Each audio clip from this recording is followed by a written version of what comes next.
Hello all, Rick here with an in-depth look into the early Vulcan history with information drawn from the canon and apocrypha. In Star Trek, Vulcan's history is as long as mankind's, and as such there is not really an exact starting point, but there is a definite time when records existed and archaeological finds that date back to early proto-Vulcan civilizations do exist.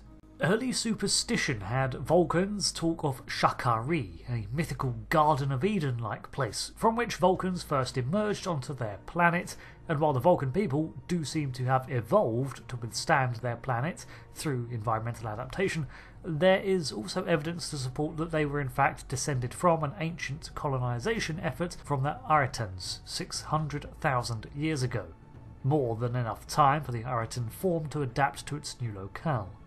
This origin also shares similarities with other Vulcan myths of Vorta Vor, a world from where the Vulcans' ancestors fled and eventually found Vulcan, but as with Shakari, many elements of this were bound up in tales of gods and ancient supernatural events. Some early events that are alluded to potentially included the Preserver's relocation of some proto-Vulcan societies, such as the Mintakans.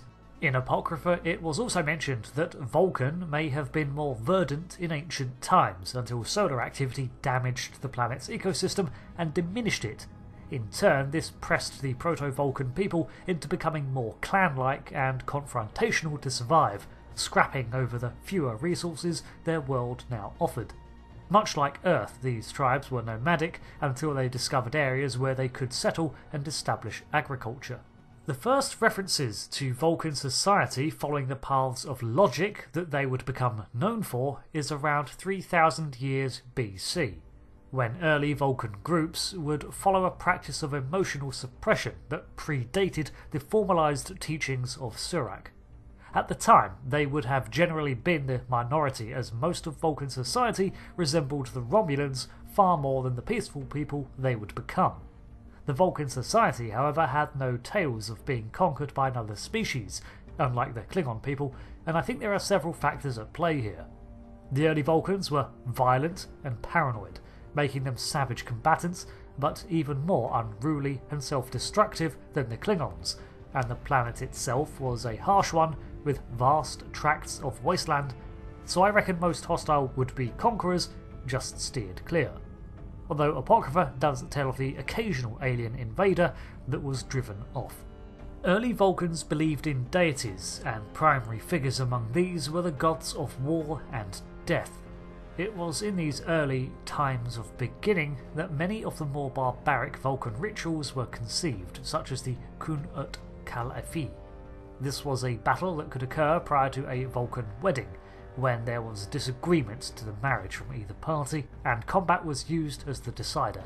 Although surprisingly savage for the Vulcans, there is a pragmatic reason such a ceremonial combat is still observed, as it also allows for the purging of Ponfar, or the hormonal blood fever that often coincides with a Vulcan wedding. To set the scene, while humans were playing with aqueducts, the Vulcan people had developed nuclear technology and were already apt with both space travel and their psionic abilities.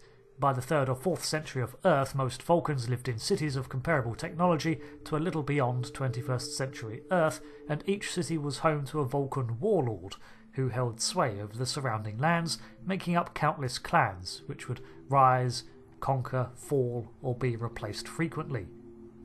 The status of a warlord, their people and claims, was never certain amid constant battles to stave off aggressors, would-be aggressors, and to seize resources, as it had been for generations.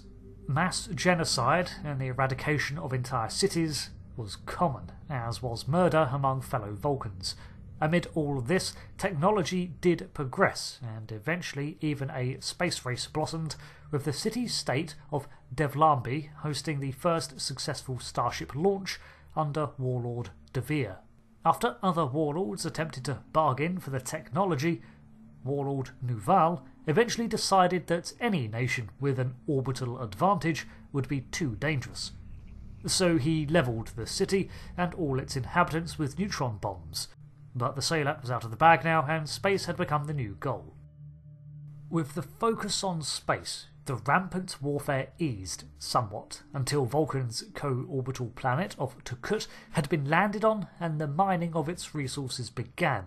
The age of expansion followed, with the Vulcans spreading throughout their solar system and mining the asteroids within, as well as setting foot on other planets there, and the emergence of matter-antimatter reactors marked another peg on the path to interstellar travel. Early Vulcan, being Vulcan however, used it to create antimatter bombs and resumed blowing each other up. Some Vulcans during this time set off at sublight speeds to settle distant colonies on worlds beyond their solar system, not merely the Romulans, but other societies too. The records of many of these ventures, including the fate of those who marched beneath the Raptor's wings, were lost to the Vulcans, likely amid the paranoid rivalry of Vulcan clans and the loss of infrastructure to constant war. This is around the years 200 to 300 BC, and by now life on Vulcan is reaching its worst as it tips back into full-scale war, but now with weapons that can level the entire planet's populace. On its current course, the extinction of the Vulcan people was inevitable, and, as it is, Vulcan still bears the scars of its brutal past. The electromagnetic sandstorms that ravaged the Forge Desert, for example, are said to be the byproducts of this global war. It is the time of awakening where we begin to see the emergence of the Vulcans as we know them. First off, the time of awakening is referring to a period of time in Vulcan history where they began to emerge from their state of constant warfare and began to embrace the teachings of Surak, the founding father of Vulcan logic and the biggest shaper of their society that ever lived. As such, the exact dates are not stated, but it's around the 3rd to 4th century by the human calendar. Taplana Hath was the matriarch of Vulcan logic and the creator of an educational facility in Shikar. This college quickly earned a reputation for teaching an unbiased view on history, mathematics and many other subjects on the pursuit of pure logic. Two of its most notable students were Surak and Jarok, who both took wholeheartedly to the notion of tempering the emotional state of the Vulcans with logic, although their approaches would later diverge as they developed their own philosophical approaches. Surak's core beliefs were that the Vulcan people needed to rein in their destructive impulses by controlling their volatile passions, and to him this was to be accomplished through the pursuit of Kolinar, a path of enlightenment that suppressed emotion and preached pacifism as a paramount virtue. In equal position was his ideal of Idic, or infinite diversity in infinite combinations, a phrase which had many layers of meaning under its umbrella of teachings. The basic premise was that in all things there were an infinite number of approaches or views, and the way they interacted could provide an infinitude more. Jarok's teachings were similar, but placed a greater emphasis on the need to curtail the Vulcan passion with logic rather than suppress them. However, with the sheer level of the Vulcan inherent paranoia and violence, this was still a risky approach. It is a belief shared by outlier Vulcan sects all throughout history, however, with mixed results, so while Jarok's teachings faded, the general ideas would be repeated and revisited. However, Surak and Jarok, although preaching differing views, never came to confrontation and saw each other as respected rivals. When Jarok died, Surak went on record citing as such. However, one of the greatest opponents to Vulcan logic was the warlord Sudok, who himself possessed a keen mind, tactical insight, and strong telepathic abilities. Unlike Surak, however, Sudok was a power-hungry tyrant who had conquered several other warlords' territories through assassination and the psychic subjugation of former enemies. Many Vulcans had such psionic potential, but few ever had the mental discipline needed to manifest any real powers. This was something that Surak's teachings provided. Early on, Surak kept much of his worldview and teachings quiet, so as not to draw the ire of those who answered to the warlords, but he knew a great change was needed. But slowly, carefully, he began to spread his teachings to leaders of various smaller sects, until he had amassed a small but loyal following. This included Surak, Nirak, Tamor, Satask, and Vithek. During his life, Surak travelled all over Vulcan and taught his philosophy to any who would listen, instructing them in the ways to control their violent impulses, and surprisingly found many open minds willing to learn, and his reputation grew until the nation of Lahai reached out to him to act as a negotiator with a rival power.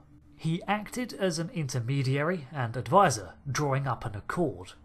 His peace treaty held, and for many more cemented his reputation as a peacemaker, and more than that, his philosophy as a path to enrichment.